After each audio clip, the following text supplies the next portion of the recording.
Kwa majina naitwa Happiness Ezekiel Molel, afisa muuguzi Muhimbili Mloganzila, kitengo cha ushauri nasaha na matunzo. Leo ningependa kuelezea kuhusu hali ya mwenza mwenye virusi vya ukimwi na ambaye hana virusi vya ukimwi, mambo muhimu ya kuzingatia.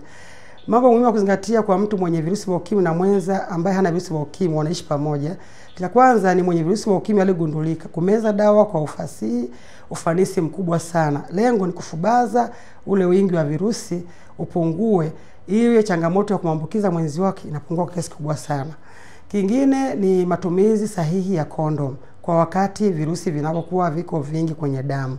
Kingine ni mwenza ambaye hana virusi vya ukimwi tunampatia elimu sahihi ili aweze kutumia dawa zinaitwa PrEP kwa ajili ya kumkinga wakati mwenzi wake ana virusi vya ukimwi. Na hii ni study ambayo imefanyika, ina uhakika kabisa kwamba changamoto ya HIV, virusi vikifubaa kabisa kwenye damu, unaweza kumkinga mwenzako asipate maambukizi. Hata mama mjamzito kwenda kwa mtoto inakuwa ni 99% au 98%. Lakini ningependa pia kushauri kwamba kuna kesi zinakuja nyingi kwamba wenza mmoja kwa na virusi vya ukimwi, mwingine hata kama vimefubaa ukimuelimisha anasema kwamba hawezi kuwa naye kutokana na hofu.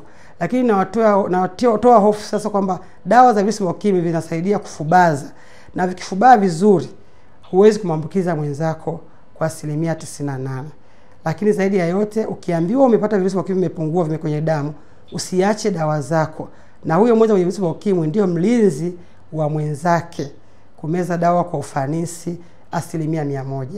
Kliniki yetu inapatikana ghorofa ya kwanza saa 2 kamili mpaka saa 9 mchana, Jumatatu mpaka Ijumaa.